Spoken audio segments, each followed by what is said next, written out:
Here's the truth about refinancing your mortgage that most loan officers will never share with you. I'm going to share with you 5 potential pitfalls that you have to be aware of if you're thinking about refinancing your mortgage. My name is Sean Uehara. I've been a mortgage lender for almost 20 years, and these are problems that I've seen time and time again when refinancing comes up. People fall into these traps, and sometimes they can't figure it out until it's too late. You've signed your paperwork, and now you're kind of stuck in a mortgage. So save this video because you're going to want to take some notes and share this with a friend if they're thinking about refinancing so you don't make these mistakes. The first danger you need to be aware of is when lenders advertise a no-cost refinance. You got to understand this. No one works for free. There's always going to be closing costs that's associated with the mortgage. Sometimes what they're going to do is they're either going to roll it into the mortgage, which increases your loan amount, or you're going to pay for that cost out of pocket. If there's enough equity in the mortgage, most lenders will just roll the closing costs into your loan so that way you're not coming out of pocket thousands of dollars to do this transaction. You got to remember, there is no free lunch. There is still cost that's associated with this transaction. It's not being done for free. Someone's paying for it. Number 2, they'll tell you that you can skip your mortgage in order to get this done. What the lenders try to do is close your refinance at the very last minute at the end of the month. But instead of making your payment to your mortgage lender, they're telling you to bring in that payment to your final closing. So that way they're going to pay off your mortgage through the refinance. But instead of you making your mortgage payment, you're bringing in that same amount of money to close to do this refi. And similar to when you bought your house, you're going to skip the next month's payment and then resume making your typical 30-year fixed mortgage payments. You're just adding interest to your mortgage. Again, no free lunch here. You're not getting away with not making a mortgage payment. You're still bringing in the money. It's just going to a different person. That's all it is.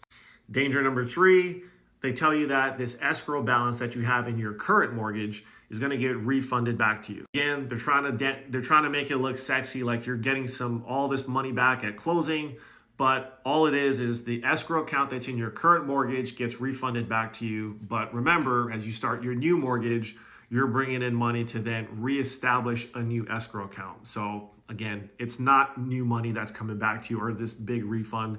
You're just getting money back, which then goes back into the new mortgage. Problem number 4, debt consolidation. If you got credit card debt and you're rolling it into your mortgage, the lender's going to look at it and say you're paying X amount of dollars on all your credit card debt plus your mortgage payment.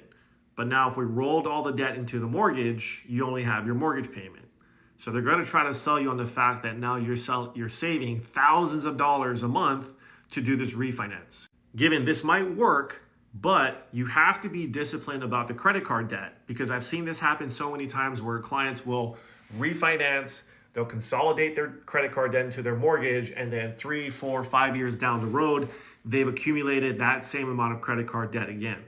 So instead of you paying off your credit card debt, you're putting it back into your mortgage, which is then going to cause you more interest and more delayed payback, which you might just start bleeding out your equity over time. So if you do this, make sure that you're going to be disciplined about your cash going forward. And problem number 5, I see this time and time again. A lot of banks are going to advertise really, really low interest rates to bait you into calling them about a refinance. The thing is, you got to read the fine print.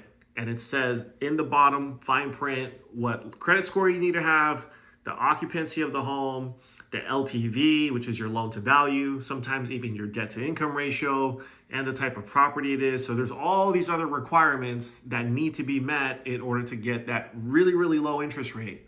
But you also got to remember, the lower the interest rate you get typically comes with higher costs. You're not going to get a lower rate for no money. Because if that was the case, that lender would do all the mortgages in the country, which never happens. Refinancing can be smart and it can really give you some room to breathe, but you gotta be aware of all of these things that are coming at you when you think about refinancing. And if you get a loan officer that's gonna be slick with you, they may try to entice you with some of these things that I just shared with you in order to get you to do a refinance and have no value to you whatsoever. If you ever need a second opinion on your loan, you can always DM me. My team and I will do a free cost analysis for you to make sure that you're getting a good deal. And if there's other strategies that we can recommend, of course, we're going to do that because we want to help you get to financial freedom a lot faster.